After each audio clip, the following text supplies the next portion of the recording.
आपके बच्चों के लिए पढ़ाई और रोजगार हो। और आज वही पौधा वट वृक्ष बनकर यहाँ पर एक विकल्प के सामने लोगों के सामने उपलब्ध है। ओरमा ग्रुप, जो सोचता है वो करता है, आपके अपने सपनों का आशियाना। बिहार की राजधानी में आजकल एक नाम खूब गूंज रहा है और वो है प्रशांत किशोर, जिन्हें सब पीके कहते हैं। 24 अक्टूबर यानी आज पीके ने पश्चिम चंपारण में जो सियासी हुंकार भरी है, उसने दिल्ली से पटना तक हलचल मचा दी है। चंपारण, जिसे गांधी जी का कर्मभूमि कहा जाता है, वहीं से पीके ने अपनी जन सुराज की जन्मभूमि बताते हुए बिहार के लोगों की राजनीतिक बंधुआ मजदूरी खत्म करने का बीड़ा उठाया है। उनकी बातों में तीखा तंज था और सबसे बड़ा हमला उन्होंने प्रधानमंत्री नरेंद्र मोदी पर बोला। उन्होंने छठ महापर्व पर बिहारियों की दुर्दशा का मुद्दा उठाया, जो हर साल देखने को मिलती है। पीके ने बड़े ही ठेठ अंदाज में कहा कि मोदी जी ने बिहार के लिए छठ में 12,000 ट्रेन का वादा किया था, लेकिन बिहार के बच्चे देश भर के स्टेशन पर लाठी और धक्का खा रहे हैं और सीढ़ियों शौचालयों में बैठकर आने के लिए मजबूर है। ये 12,000 ट्रेन का वादा कहाँ गया? हर साल छठ में बिहारियों को अपने घर आने के लिए जिस तरह ट्रेनों में जानवरों की तरह ठूस कर आना पड़ता है, वो किसी से छिपा नहीं है। पीके ने इसी दर्द को आवाज दी और कहा कि केंद्र में आपकी सरकार है, आप विदेशों में भारत का नाम चमकाते हैं, लेकिन आपके ही देश के बच्चे अपने घर आने के लिए टॉयलेट में बैठकर सफ़र कर रहे हैं। ये पलायन और मजदूरी बिहार की सबसे बड़ी बीमारी है और पीके ने सीधा मोदी सरकार को कटघरे में कर दिया। उन्होंने बिहार की जनता से ये कहा कि इस साल छठ के बाद बिहार के बच्चे रोजी रोजगार के लिए बाहर नहीं जाएंगे, जनसुराज उनको प्रदेश में ही नौकरी देगा। पीके यही नहीं रुके, उन्होंने सीधे गृह मंत्री अमित शाह पर हमला बोलते हुए कहा कि शाह ने तो अब उम्मीदवार लूटने का नया काम शुरू कर दिया है। उन्होंने साफ साफ आरोप लगाया कि जनसुराज के उम्मीदवारों को डराया धमकाया जा रहा है और उन पर पर्चा वापस लेने का दबाव बनाया जा रहा है। उन्होंने कहा कि उनके 3 से 4 उम्मीदवार लूटे गए, वही तो उन्होंने भी सूद समेत वापस कर दिया है। उन्होंने ऐलान किया कि गोपालगंज में निर्दलीय उम्मीदवार अनूप श्रीवास्तव को समर्थन दिया है, जिसके साथ नाइंसाफी हुई है। पीके का इशारा साफ था, अगर बीजेपी और उनके बड़े नेता डरा धमका कर लोकतंत्र को कुचलना चाहेंगे तो जनसुराज भी डटकर मुकाबला करेगा। चंपारण में अपनी पदयात्रा के दौरान पीके ने बार बार इस बात पर जोर दिया कि उन्होंने अपनी यात्रा यहीं के विहरवा गांव से शुरू की थी। उन्होंने कहा कि ये गांधी जी की कर्मभूमि तो है ही, साथ ही जनसुराज की जन्मभूमि भी है। पीके ने दावा किया कि उन्होंने करीब 2.5 साल पैदल चलकर बिहार के गांव-गांव में जनसुराज का विचार पहुंचाया है। उनका मकसद सिर्फ सरकार बदलना नहीं है, बल्कि व्यवस्था बदलना है।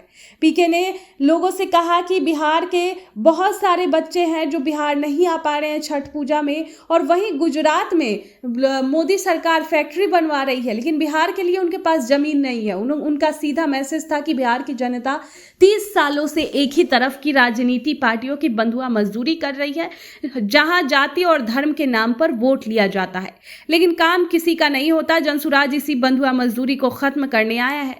तो कुल मिलाकर पश्चिम चंपारण से प्रशांत किशोर ने 2025 के बिहार चुनाव का बिगुल फूंक दिया है। उनके हमले सीधे केंद्र और राज्य सरकार के बड़े नेताओं पर है। तो देखिए क्या कुछ कह रहे हैं प्रशांत किशोर आप इस वीडियो में। प्रत्याशियों के लिए कैंपेन कर रहे हैं, क्या लग रहा है सर, क्या माहौल है? ये गांधी की कर्मभूमि है, साथ साथ ये जनसुराज की जन्मभूमि भी है। ये जनसुराज का पूरा अभियान इसी चंपारण के पवित्र भूमि से बितियारवा से आज से 3.5 साल पहले शुरू हुआ था और इस संकल्प के साथ शुरू हुआ था कि पिछले 20-30 सालों से जो बिहार के लोगों की राजनीतिक बंधुआ मजदूरी है, जहां लालू जी के डर से लोग नीतीश भाजपा को और भाजपा के डर से लोग लालू जी को वोट देने के लिए मजबूर रहे हैं, उस राजनीतिक बंधुआ मजदूरी को खत्म करने के लिए पूरे बिहार के 1 करोड़ लोगों ने मिलकर ये नया विकल्प बनाया है। ऐसा विकल्प जहां आपके बच्चों की चिंता हो, आपके बच्चों के लिए पढ़ाई और रोजगार हो।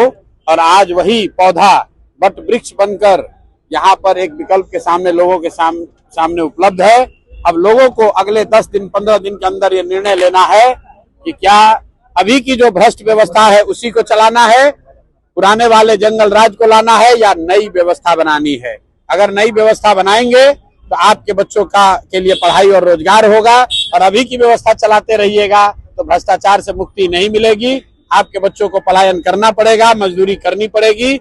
इसीलिए सारे लोगों से मेरा अनुरोध है कि इस बार जगिए, जाति धर्म से ऊपर उठकर, नाली गली पैसे 500 रुपए मुर्गा भात से ऊपर उठकर अपने और अपने बच्चों के लिए बस्ता छाप पर वोट दबाइए, बटन दबाइए और जन स्वराज की व्यवस्था बनाइए, ताकि बिहार के में एक नए युग की शुरुआत हो सके। एनडीए सारे रिकॉर्ड तोड़ने जा रही है जीत का। बिल्कुल, पीएम मोदी आए हैं, उनको रिकॉर्ड तोड़ने के लिए कहना चाहिए कि इस बार रिकॉर्ड ऐसा टूट गया कि छठ में लाखों बच्चे बिहार के वापस घर नहीं आ रहे हैं। ये रिकॉर्ड बनाया जा रहा है। 12,000 ट्रेन का वादा किया था मोदी जी ने और इनकी सरकार ने, और आप देखिए पूरे देश में हर रेलवे स्टेशन पर, हर बस स्टैंड पर बिहार के बच्चे धक्का खा रहे हैं, लाठी डंडा पड़ रहा है उनको, ट्रेन में सीढ़ी पर बैठकर, लैट्रिन में बैठकर बच्चों को आना पड़ रहा है। ये मोदी जी की सरकार है और ये लोग इतना डरे हुए हैं कि बिहार के लोगों को आने नहीं दे रहे, क्योंकि जान रहे हैं कि वो लड़के जब आएंगे बिहार में तो इस बार इनका नींव हिलने वाला है। लेकिन बिहार के लोगों को ये सीखने समझने की जरूरत है कि गुजरात के लोगों के लिए 1 लाख करोड़ का बुलेट ट्रेन चल रहा है और बिहार के बच्चों को छठ में घर आने के लिए पैसेंजर ट्रेन भी नसीब नहीं है। तो मेरे भाई एक बार संकल्प लो और जिन लोगों ने आपके बच्चों का ये दुर्दशा किया है उसको पूरा सबक सिखाइए। इस चुनाव में इनको झाड़ू से मारकर बाहर भगाइए, नहीं तो आपके बच्चों को ऐसे ही गुजरात में जाकर मजदूरी करनी पड़ेगी। और जितने प्रवासी मजदूर हैं जो वापस अपने गांव में आए हैं, आपसे मेरे भाइयों अनुरोध है, आप प्रशांत किशोर बनिए, आप संतोष चौधरी बनिए, आप मनीष कश्यप बनिए। ये प्रशांत किशोर की लड़ाई नहीं है, ये मनीष कश्यप की लड़ाई नहीं है, संतोष चौधरी की लड़ाई नहीं है। अगर आपको वापस जाकर फैक्ट्रियों में गुलामी नहीं करनी है, मजदूरी नहीं करनी है, तो अपने परिवार को, अपने पड़ोसी को, अपने गांव में सब लोगों को जगाइए और उनको ये सुनिश्चित कीजिए कि इस बार वोट सिर्फ और सिर्फ पलायन बंद करने के लिए पड़ना चाहिए, बिहार से बेरोजगारी खत्म होने के लिए पड़ना चाहिए।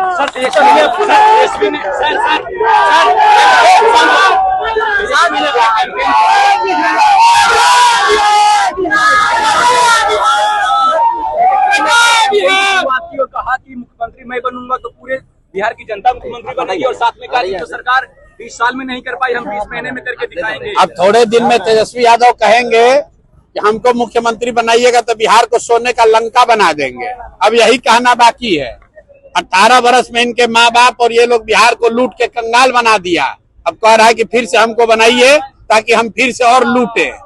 15 साल में जब लालू यादव की सरकार थी तो बिहार में किस तरह का जंगल राज था वो एक एक आदमी को याद है, कोई उस झांसे में पड़ने वाला नहीं है।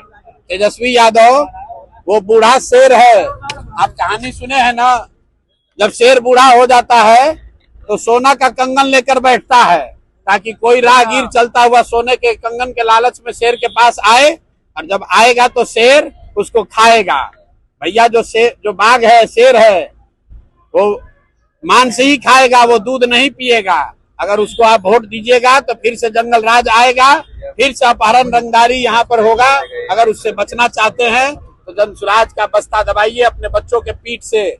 अगर मजदूरी का बोरा हटाना है तो स्कूल का बस्ता बांधिए। पढ़ाई ही वो रास्ता है जिससे बिहार में सुधार होगा। अगर आपके बच्चे पढ़ेंगे नहीं तो उनको जीवन भर मजदूरी ही करना पड़ेगा। जब तक बिहार के लोग ये नहीं समझेंगे तब तक बिहार का भला नहीं हो सकता। अपने वाले क्या रहेगा, एक भी सीट नहीं मिलेगा सर जन स्वराज की कथनी और करनी। कौन पूछा है? अमित शाह पे सवाल देने जरा। जी हाँ, कौन पूछ रहे भाई? अमित शाह जी के बारे में यही कहेंगे कि यहाँ बिहार में पहले बूथ लूटा जाता था। अमित शाह आजकल नया शुरू किए हैं उम्मीदवार लूटने का। तो पहले कुछ बूथ लूटा जाता था तो दूसरे गांव में लोग दबा के उसके खिलाफ वोट देते थे, उनको हराते थे। तो इस बार जो तीन गो 4 गो उम्मीदवार लूटे हैं अमित शाह, तो आज एक सूद समेत उनको वापस कर दिए गोपालगंज में, और बाकी का हिसाब बिहार की जनता करेगी। बिहार की जनता देख रही है कि गुजरात के लोग चाहते हैं कि दिल्ली में बैठ के बिहार के लोगों का भविष्य तय करें ताकि बिहार मजदूरों का फैक्ट्री बना रहे और बिहार के बच्चे जाएं गुजरात में मजदूरी करने और गुजरात का आदमी फैक्ट्री का मालिक बनकर हम लोग प्रशासन करे। इसलिए एक भी आदमी जो भाजपा को वोट देगा वो अपने बच्चों को मजदूर बनाने के लिए वही जिम्मेवार होगा। एक एक आदमी को संकल्प लेना है भाजपा को, एनडीए को किसी हालत में वोट नहीं देना है। आपके सपनों को हमने सजाया है, ई होम्स पैनोरामा को हमने बनाया है। ई होम्स मेरा एक सपना था जिसपे मैं पिछले 4 साल से काम कर रहा था। हमने जो बनाया है वो सबने है माना। ई होम्स पैनोरामा में हो आपका भी आशियाना। और फाइनली हमने 2021 में इस प्रोजेक्ट को लॉन्च किया। बहुत लोग अप्रिशिएट कर रहे हैं कि पूर्णिया जैसे शहर में, बिहार के, एक तो बिहार की बात करें उसमें भी पूर्णिया जैसे छोटे जगह में इस तरह का लाइफस्टाइल देना, ये सुन के हम लोगों को बहुत अच्छा लगता है। ई होम्स में हमने कुछ और भी किया है, जैसे हम जिस जगह में रह रहे हैं हमारे फैमिली सिक्योर हो, उनको सिक्योरिटी का ध्यान में रखा है। आपकी सुविधा और सुरक्षा आपके लिए खास है, ये आपका विश्वास है। इसमें आर्टिफिशियल इंटेलिजेंस का 7 लेयर सिक्योरिटी का हमने इस्तेमाल किया है। लस ग्रीन कैंपस को बनाया है। यदि हमारा बाउंड्री वाल है तो वो वर्टिकल गार्डन है। ये जितनी भी फैसिलिटी होता है एक इंटरनेशनल टाउनशिप में ई होम्स है, ये हम लोग विश्वास नहीं कर पा रहे हैं। जो भी हमारे मित्र दोस्त या जो भी हमारे बाहर के बाहर आते हैं तो हम लोग को बहुत अच्छा सुनने को मिलता है और बहुत अच्छा क्रेडिट मिल रहा है। वो सारा हमने सिर्फ एक बिल्डिंग नहीं बनाया, हमें एक बहुत अच्छा लाइफस्टाइल दिया ई होम्स में, और मेरा एक सपना था जिसको मैं आज फुलफिल होते हुए देख रहा हूँ। ये आपका आवास है। ई होम्स पैनोरामा में अब आपका निवास है। E homes Panorama, luxurious lifestyle redefined. Panorama group, जो सोचता है वो करता है। अगर ये वीडियो पसंद आई और वह बिहार के राजनीति और बिहारियत से सरोकार रखेनी तो सब्सक्राइब बटन दबा के चैनल के सब्सक्राइब कर ली। ओजे एगो घंटी बा, ओकरा बटन दबा देला से कुल सटीक और मारक खबर रुआ मुफ्त में मिल जाई। अगर रुआ पत्रकारिता के हमनी के नया प्रयोग में सहयोग कर चाहतानी तो ज्वाइन बटन दबा दी। पेटीएम नंबर नोट कर ली 9386816700।